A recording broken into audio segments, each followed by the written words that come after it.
Folks, thanks so much for tuning in on Easter Monday. I trust your Easter weekend was good, whatever faith you're coming from. We're looking at a new week, and I think if you will agree with me, if you looked at the weekend review that I did for you on Saturday, you'll see that many of the things we said there are actually unfolding. And again, we try to get the news to you that matters and also gives you insights so you can keep up with people at the water cooler or around the coffee table or wherever you're meeting, and trying to give you the insights that you're telling me you need the most. And thanks also for comments that come in that give me some ideas on areas that we should be pursuing a little more. I'm going to continue to follow up on that. Let's jump right into it. Just astounding things I want to report on and talk to you about today. Of course, one of the headlines over the weekend and the last couple of days, not just this amazing and stunning rescue of both of the pilots that were shot down over Iran, but Donald Trump and his posting on his site talking about, and he's using the F word, but he did drop a couple of letters, but we still know what he's saying, and he's taking on the Iranian regime right on. He talked about Allah. He sarcastically said, "Praise be to Allah," and he said he wants to see some action really fast. The deadline's tomorrow, and then he said he's going to bomb the shit out of them. Some of that's already unfolding. So dramatic language being used there by Donald Trump. Part of what I'm saying, and not that he listens to me, but one of the messages that needs to get through is reminding people that this is not a war on the Iranian people. The Iranian people want out of that regime, and this is against a vicious, apocalyptic type of extreme Islamist groups. And that's what they're talking about. We see now in reports that the IRGC, that's the Iranian Revolutionary Guard, is now recruiting children as young as 12 years old. This often happens in dictatorships when they're at the point of crumbling and they are desperate. But again, it's just showing the savage mentality of that particular regime. It's also important to remind people, and I don't know if he's trying to get the message through. We know that mainstream media does not carry key messages.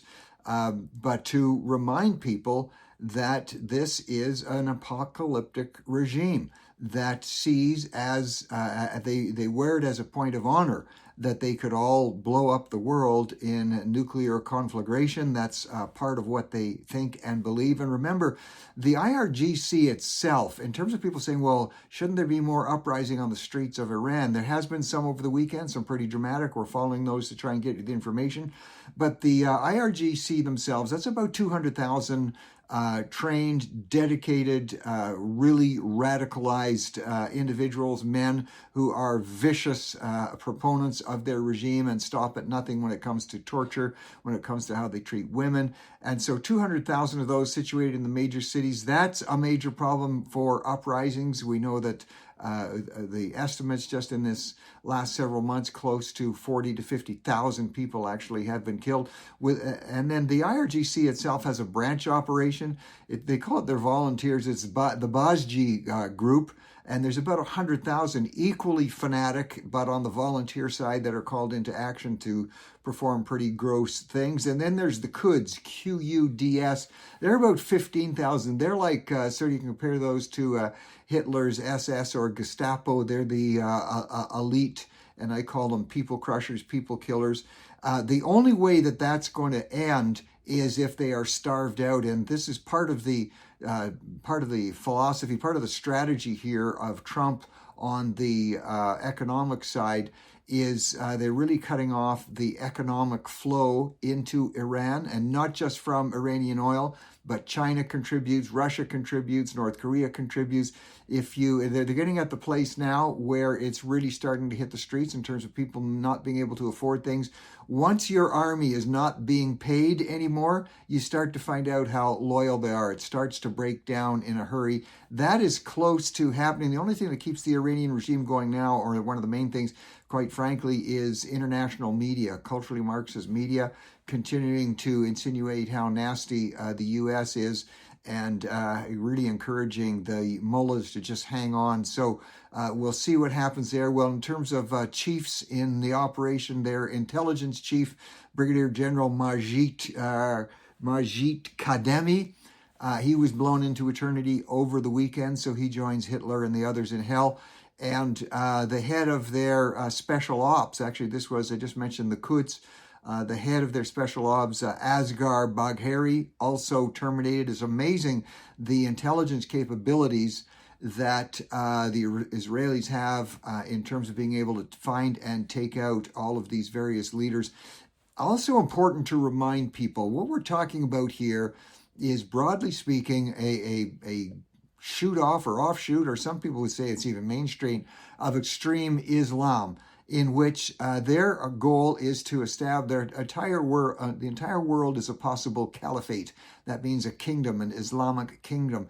Now, it varies in terms of degrees. Obviously, this Iranian brand of extremist Islam, it's conquer or kill or be killed and everybody go up in a nuclear ball. That's part of what they would like to see. There are parts of the Islamic caliphate movement worldwide that just they want control, not necessarily by having to kill everybody, but they do want control, and they do see everybody else as secondary citizens. And taking over and establishing Sharia law is largely the lifeblood of Islam, which is different than, for instance, the Christian religion is based on people changing their lives internally, but in terms of their own hearts and soul. The Jewish tradition, of course, is not to be conquering countries around the world. When they left Egypt, the Great Exodus, and they just finished up celebrating Passover. They just wanted, they went into their own land. They weren't all about becoming world conquerors. They weren't Alexander the Greats. They wanted their own land and wanted to live under God's rule. So that is a key difference between Islam. Islam definitely wants to, forcibly or otherwise, establish their own level of law, Sharia law. And it needs to be reminded, people need to be reminded that that particular brand out of Iran is one of extreme destruction, seeing themselves prophetically as the ones who will actually send the world to hell if they have to. Well, keeping that in mind and being part of the message that this is not an attack on the Iranian people is what the U.S. has to keep reminding them. They will they will have prosperity if they can get rid of that regime. Gas now, probably at its highest in quite a few years in the U.S. It's $4.11 a gallon. That's up about 86 cents. Gives you an idea. Since the start of the Iranian war, diesel is actually sitting at $5.60. That is also up. Well, shifting to something else, and is a little bit of Islamic influence here, or people are wondering, King Charles did not go with an Easter message this year. Now, there's a lot of arguments, some saying he did, and the family went to church, and so it's okay. But he gave a very clear message to of congratulations to the Muslim community, excuse me, especially as they were celebrating Ramadan, but no Easter message, and that's got a lot of people's attention and concern. Now, right along with that, now you can decide if there's some kind of a tie-in here. The new Archbishop of Canterbury got some news, but the Iranian war has really taken over everything. This is the first time in its almost 1,600 years of existence the Anglican Church has now a woman as its Archbishop, as its Pope, if you will, Sarah Mullally. And very progressive, I guess you can say, definitely has given out positive messages relative to the church's stand on same-sex marriage, not fully endorsing yet same-sex marriage, same-sex relationships, but not same-sex marriage, very pro-choice, very pro-woman as priest. I'm not saying there's a connection here, but the UK GDP continues to drop. And I attribute this largely to when you have socialist, culturally Marxist principles in place in your government, you will always drive the economy down. Yes, you might get rid of a few millionaires and billionaires who will flee your country, but the poverty level increases, more people on poverty, more people moving from middle class to lower income middle class. It always happens that way. GDP dropping in the UK. As a matter of fact, the International Monetary Fund just reported that the UK is now behind Switzerland, they're behind Ireland, they're behind Norway in terms of prosperity and thriving. They are actually, their GDP is now lower right across the UK. Their GDP is lower than any U.S. American state, and there's some poor American states out there. And also, some critics say, well, government their job increase. You've seen a increase in jobs. That's largely as a result of government spending. And I remind people, when you see increases in jobs because of government spending, governments spending money that is borrowed is the single greatest reason to inflation and causes inflation. And so an outflow we're seeing there from the UK. Interesting to see a number of the Democrat states that are run by Democrat governors and principally Democrat state legislatures, again, tending to higher taxes, tending to higher regulations, tending to moving out. And we're seeing massive moves of not just wealth, but brain power and job creating power. Whenever so-called millionaires or billionaires leave a state, they're the ones who are often the principal job creators, the creators of wealth for other people. And now Democratic states are actually bringing in rules.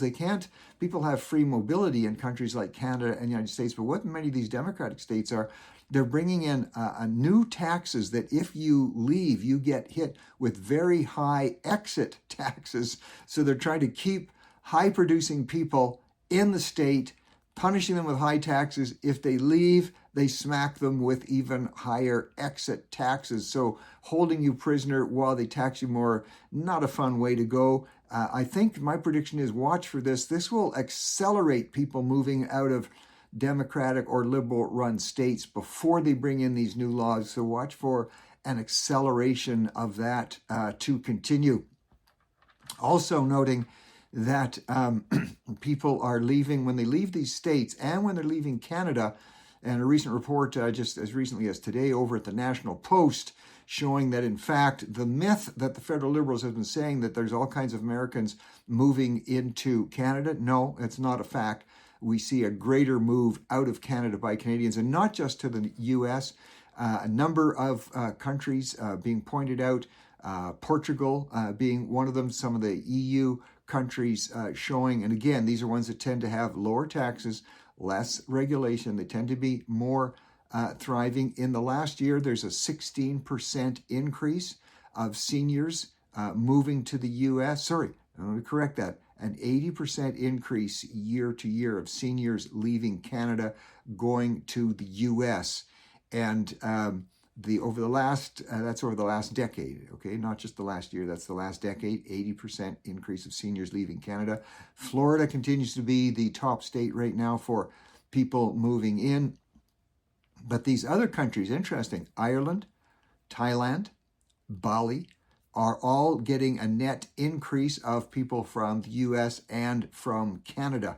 And so we're seeing that network migration out. Well, as we look at Canada and the ongoing, the federal Liberals have recently been making announcement about increasing the amount of investment into the Arctic, especially on the military side. Around the Arctic, we have, for instance, there's a number of locations where there are people in certain sites, like Alert Bay, way to the far in the north. Our Coast Guard in the Arctic, really, I mean, it's wonderful for there. These are our brave men and women, but there's about 100 Coast Guard operators all across our northern coastline, which is about 150,000 kilometers long, by the way. If you check out, I don't often recommend CBC, but CBC's got a good report out on this.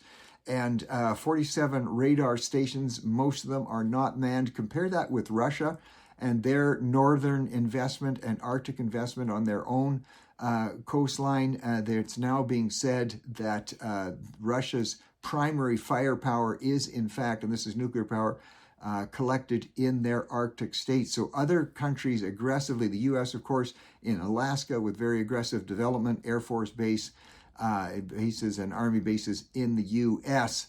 So Russia significantly increasing their Arctic involvement. Canada, they say they are, but not so much. It's a little bit of a weak link there. The former Conservative government, Stephen Harper, was aggressively investing in the Arctic, not so much now. Though there has been some increase, not so much with the federal Liberals. Well, talk about building strength and trying to look stronger and tougher. If you're familiar and you've been watching and listening in terms of social development, the manosphere, that's a supposed focus on men who want to look and act more like men, whatever that might be. I'll leave that definition to you. But injectable peptides is the newest craze, especially among young men. It started with what we would call the legitimate ones. In that group would be insulin and Ozempic. But these injectable peptides, it causes protein growth, hopefully in the muscle areas is what they're talking about. And you have major influencers like Joe Rogan talks about his Wolverine stack of things that he takes in this regard. And it all goes back to what I was talking about some time ago, really highlighting, and other networks are, I think, looking at what we're talking about here. But it's called looks maxing. So maximizing your looks is not just the women who are talking about this. A real focus on that. And by the way, the focus we've been putting on this has been getting attention, and we keep track of our stories that we talk about here, and then where they pop up and when they pop up in mainstream media. Every week we're seeing, and even our listeners and watchers are sending me saying, hey, I heard this particular item first at Stockwell Day-to-Day News, then we saw it later on in some so-called more major outlets. So thanks for giving me those times. We try to break in first on some of these new developments, but these amino acids which lead to protein development, and the peptides, one of the big peptides now, something called BPC 157. That's a hot one among the, especially among the young guys. But there is research, there's a caution here, gentlemen, and many women too are wanting to look more buff. The BPC 157 shown to also, there's concern about increasing the development of tumors, even cancerous tumors. So just a cautionary note. I just continue to go back, and I was able to, I did take my course in what they call personal training, got that about a couple years ago. One of the things they did emphasize, of course, they do talk about supplements, but you just can't beat the basics of either regularly running or a good walk and getting into the gym. You don't have to overdo it. And watching, not overeating, is still, you can't get a better way of looking good and keeping a slim, trim look. So young men might want to be thinking about that, not going with all these injectables so much. But young men also continue. The numbers are up now on the gambling helpline. We're looking at the numbers there. More and more young men, and I'm glad they're reaching out to help, but more and more of them reaching out for help with gambling addiction. And, some people do say, what's all this newfound focus on men and young men in the manosphere? Listen, it's always been there. I remember when I was a kid, 12, 13 years old, and comic books were our devices. We didn't have the phones. We liked comic books. And I remember on all the back pages of the comic books, there was the famous ad of the bully on the beach, and there was a skinny guy on the beach with his girlfriend. The bully was coming along, and he'd kick sand in the face of the skinny kid. And what did that skinny kid do? He started taking a course in weightlifting, and then the next shot in that cartoon shows him coming back on the beach and beating up the bully. So, that's always been there. Men wanting to be strong, men wanting to be protective. It's been there. It's just accelerated, and it looks like it's on. The trend itself is on steroids, as we would call it. I pointed out last week, watch for ongoing developments that are happening again today with in First Nations. You've got the Premier of Tim Houston, the Premier of Nova Scotia, and this is getting international attention with the shutdowns of some of the highways there in Nova Scotia. It could go across the country because of RCMP going onto First Nations land and invading, let's say, or breaking into some of the marijuana operations. Marijuana is legal in Canada under certain guidelines, and RCMP are saying some of these First Nation groups breaking those guidelines. So watch for that. We hope it doesn't proceed to something violent, but it's on the increase.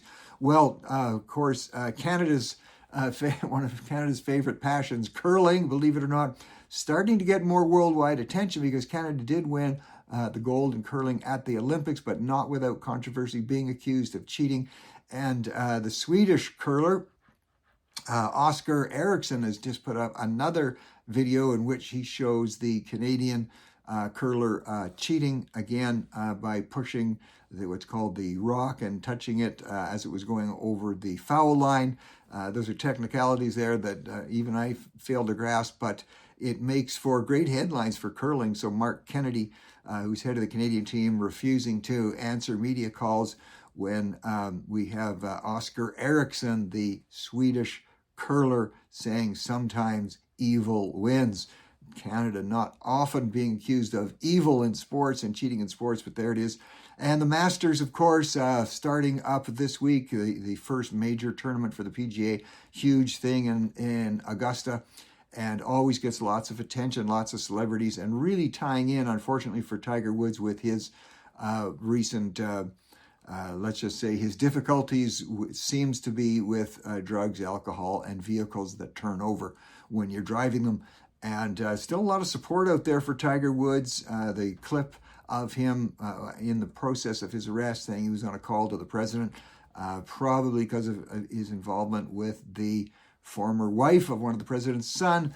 But there's some discussion on whether Tiger is even going to be allowed to show up at the famous Masters this week. We'll wait and watch for that. That's going to be a big item of focus. Well, somebody who has shown up again after being gone from her very notable viewpoint on American culture, and that's Savannah Guthrie, of course, the lead or co-anchor at NBC in the U.S. She's gone back to work today for the first day. Very tough, of course, with the kidnapping related to her mother. So listen, we wish her well. This has been a tough and tragic story, and she's showing up for work. And as we say, we wish her well.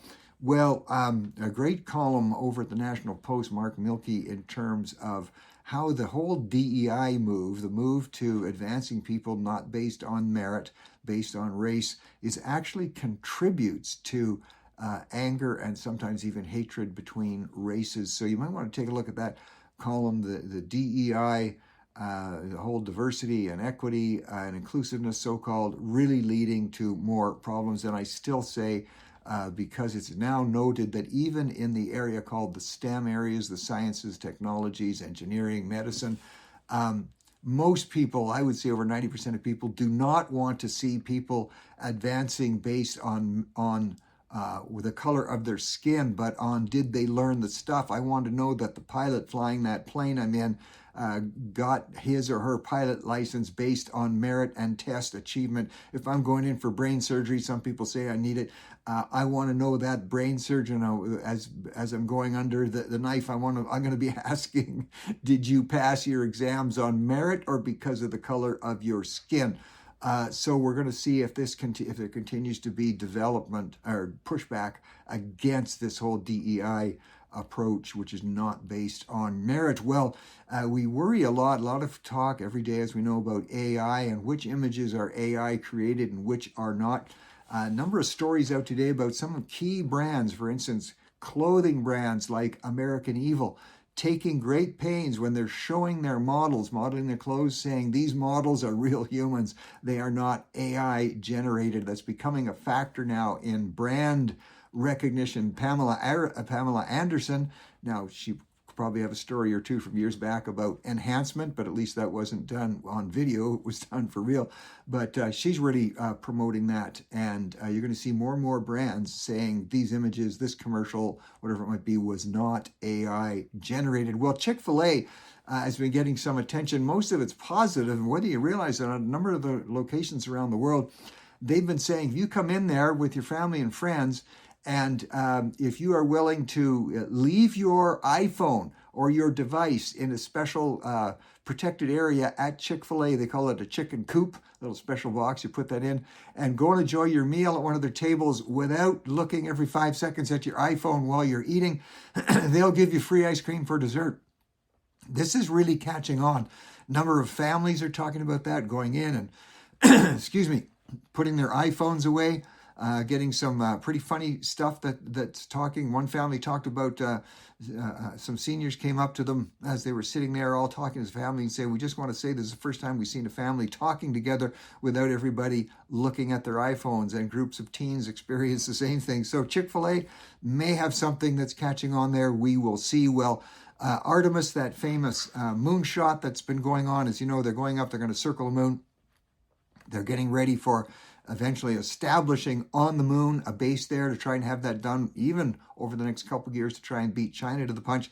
And really stunning announcements and press conferences being held from the lunar vehicle, from the spaceship itself. If you saw the testimony there of Victor Glover, and of course he is a Black American. He was asked by a reporter as they're doing these live news conferences, isn't it great that we've got a black, we've got a womankind, and this type of thing. And he just said, you know what, I'd rather that we all saw this just as an advance for humankind, suggesting, can we move away with categorizing everybody as Martin Luther King used to say, or did say, it should judge people by the content of the character, not the color of their skin. So making some very positive announcements there, and also reflecting his own Christian faith, talking about being up there in the world that God created, and some really positive stuff coming out of this moon shot. We hope that will continue, so keep looking upward, folks. Thanks for staying with us. Talk to you tomorrow.